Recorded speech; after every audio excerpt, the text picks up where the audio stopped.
Hey folks, it's Brian. Got to play Elderath on Saturday night. Yeah, I know it's Monday. I tried to record yesterday, but our cat is sick, so we got him in the basement to keep him away from the other cats.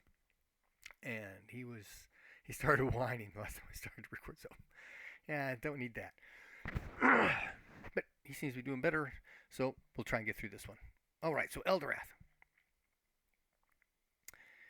When we last left the party, we were searching the dead fishmen and helping the hurt fish.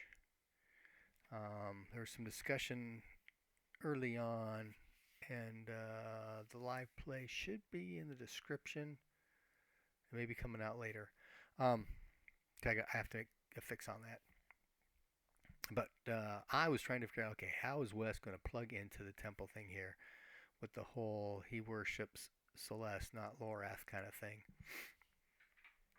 And in discussing with the GM, I realized, no, we had already discussed this, that Lorath and Sylvanus are the king and queen, and Celeste is just one of the counts or countesses or duchesses underneath, and I can still worship her while serving the higher authority. So my take on that was then, okay, this fight showed West that he needs to tap the temple now, and so we pushed through for the ceremony. He sacrifices another point of power. He's down to 11. I've got to get some power back. And during the ceremony, though, Raymond notices a spectral image over top of Wes, and it looked like Sam, the black dragon that we ran into back in the swamp at Hamlet. After the ceremony's over, Wes does get this sense of presence around the temple, and the little supernatural hierarchy going on, and the fact that he is responsible for 3 slots, but there's nobody here that is eligible for one of those positions. So Wes takes a lot of time just going off and meditating with the temple, trying to make connections, that kind of thing, so other capabilities he may have access to. Okay, next day, we're all taking care of regular duties and investigations and such, and Raymond starts working with Runt with one of the temple scrolls to try to help Runt increase his capabilities. Runt does have a vision, but he can't quite lock onto how he's supposed to work with this thing, so Raymond, well, Runt's doing his own thing. Raymond goes and checks on Wes, and then Runt comes over to Wes, starts talking about, hey, I've got this magic book. I need to connect with it. How do I do that kind of thing? And so Wes is, doing the essence, the magic side of things. Going, well, it's, some magic items take your own personal energy. You have to put your energy into it. And then we talked about the temple and how he knew that the temple was hungry. It had this hole. It needs to be filled. Also, magic items like that. You just think, instead of filling the temple, put the energy into the book kind of thing. And then we talked about worship services and how we in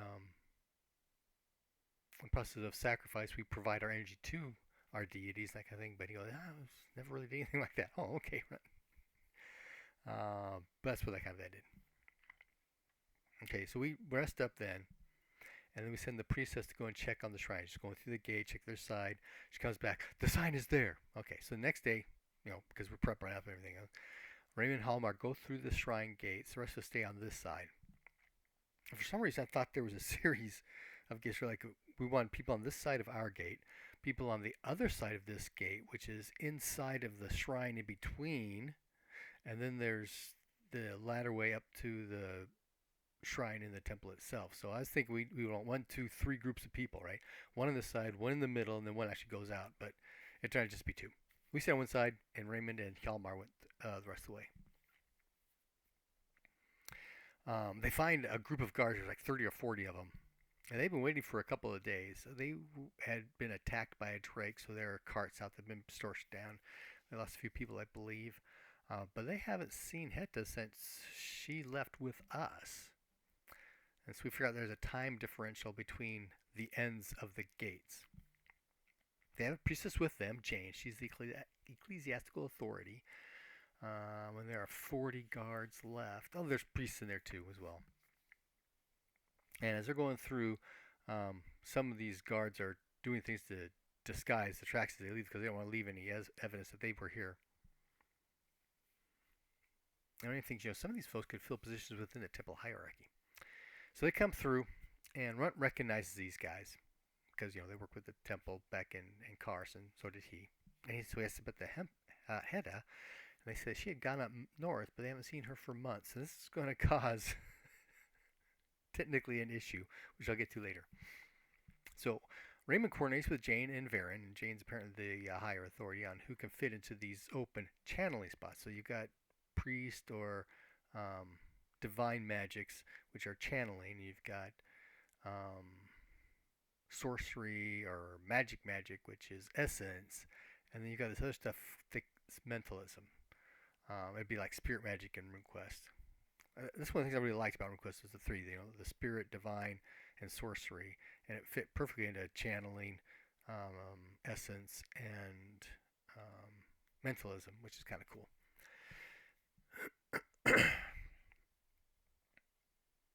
Okay, so they're catching up together what's going on, so they all figure, okay, time, it does run differently. So 3 days here is 1 day above.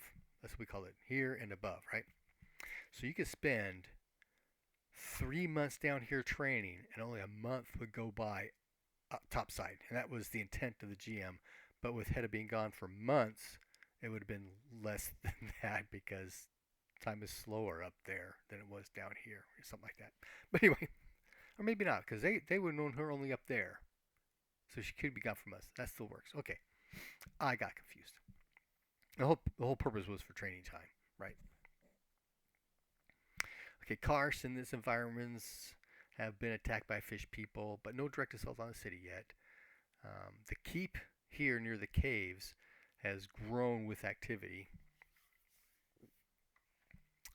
One of Runt's flunkies. Oh, okay. So stuff goes on. Lots of roleplay happening. One of Runt's flunkies has a book and is playing games with Runt. To go and poke West. Like, show me your stealth skills. Can you go shiv him? Use the book. That kind of thing, right? But he's come forward. West spots him, and then it's like, I see you. You're trying to stick up on me. I see you, and I know I'm sneaking up on you. You know I'm trying to stick up on you. So this side thing back and forth, and then he turns around and goes back to Runt. It was kind of funny. And there's some discussion there, and Runt mentions something about Wes's pet dragon. Oh, a pet dragon! Ooh, and that gets the flunky's attention. So he comes running back, and he asks about the dragon. So check, is she there? Nope, she's gone. Sometimes she's invisible. I don't know. Sometimes she's flying around. Nope, she's gone. At that point, the flunky pokes Wes in the ribs. Ah, I shivved you. But on his way back to Runt, he gets stung by Emerald, and he gets paralyzed. But Runt decides to choose this guy anyway to fill one of his vacancies. And so there's an investiture ceremony. But Runt doesn't really want to get involved, so Runt and hides. And so the flunkies are all, Raymond and the flunkies are all looking for Runt. So somebody comes, the flunky who shivved West comes over to talk with, hey, have you seen Runt recently? He seems to be hiding. I need to find him for this whole investiture thing. And West had actually remembers having seen him recently in I think it was the one of the chambers. So he's probably hiding in the temple, kind of thing. So they go and they find him. So after all this investiture and getting more power and energy to the temple itself, the air bubble has expanded to about 400 feet. Radius, I think 400 feet, maybe diameter 400 feet. Beyond where it was, it's got to be radius, 400 feet beyond where it was before. And so we go out to investigate, and we start going counterclockwise. We do find a tower that's been broken, it's all fallen over and crushed a bunch of other buildings, but we go inside and we search. There are a number of interesting artifacts. They all seem to be alchemical in nature. There are some rotted books, vials of ingredients, herbs and such, but we also find a glyph carved into the floor. So we clear. Wes recognizes it as a protection glyph, so he starts clearing it off to see this thing. There's a big crack going through it. In fact, there's a scorch mark with residue outside the circle. But Wes does a quick sketch of the glyph in his book. It's a protection for summoning otherworld entities like demons. So we mark this area in our head and on a map. We're going to come back here later, right?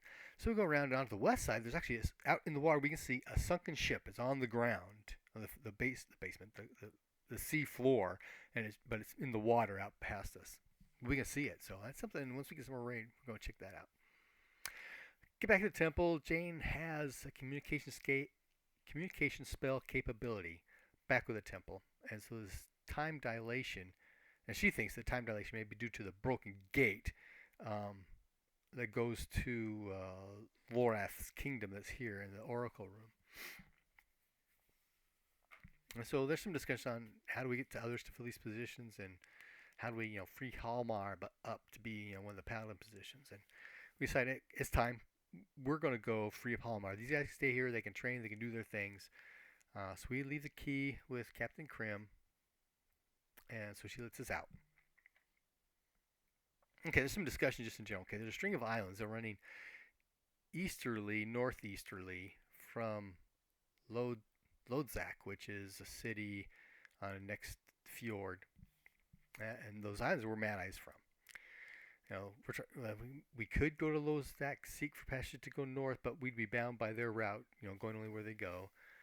And that would cost us money, right? So we decided to go to Karst, see if there might be something going on there, because we're kind of thinking maybe this Mad Eye thing has got a lot of piracy going on, so it's interfering with the commerce with Karst. So Karst would be interested in ending that, and if we kind of volunteer, hey, loan us a boat and a crew, and we'll go take care of this guy. That's what we're thinking.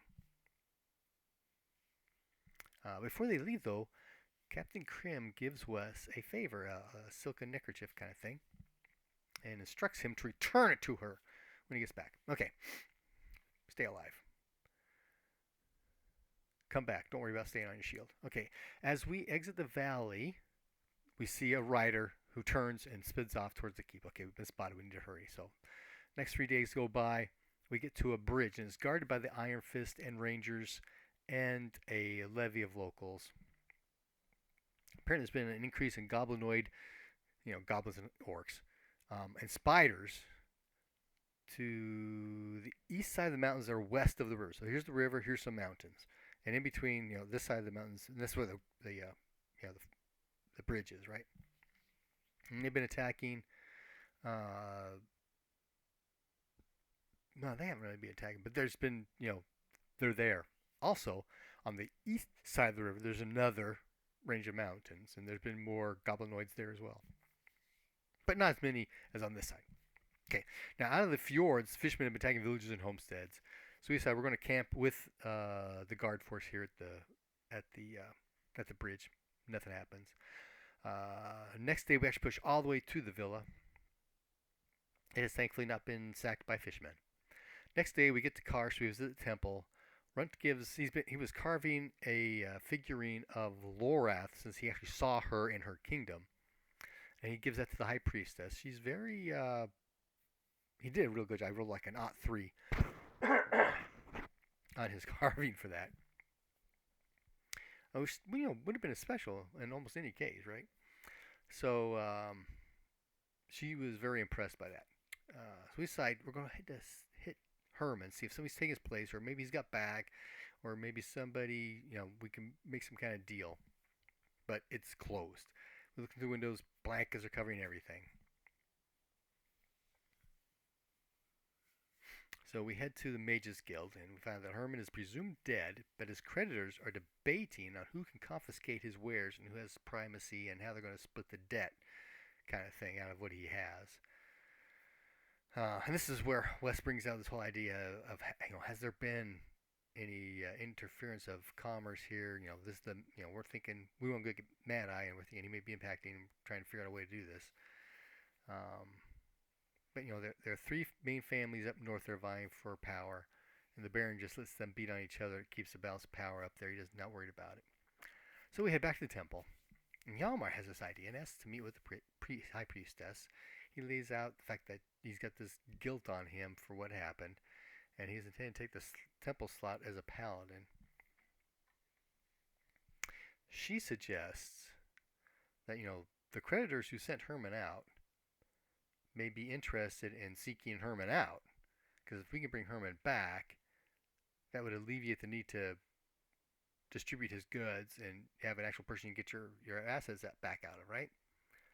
But these investors are arguing over the investments, and there are those who only had a little bit who would likely not get nothing if it goes okay. Start taking stuff from Herman's place. So they'd be more interested in having Herman come back, and a lot of these creditors are part of the Mages Guild. So we go back to the Mages Guild. So we discuss, hey, a possible second excursion, either rescue mission, go get Herman, or hey, we'll take on Herman's mission and go find the Circle of Stolth and see what we can get out of it. And hey, if we find Herman along the way, we'll bring him back, that kind of thing. There are a handful of individuals in town who have worked with Herman on a regular basis. They've retired from various endeavors and just have money to spend and get interesting things, right? So they might find it interesting to support a unique endeavor such as Circles of Stolth or rescuing Herman. Thurmond, Wes's mentor, gives us a few names and says, hey, you did not get these from me. I guess a list of names, right? And he points out 3 specific ones. They did not put as much money into the endeavor and may have a weaker claim on goods, so they may be more approachable. However, financing a rescue mission is expensive, and for the first excursion, they were only minor investors anyway. So we, the party, need to bring money to the table as well. So it'll be like these 3 and us. We need to come up with a fourth of the cost kind of deal. Is what I'm thinking. So we head back to the end to discuss things, and that's where we ended it because we got to figure this thing out. Let's close that out. So, all in all, a lot of role play. Good time setting up for next excursion. Happy gaming.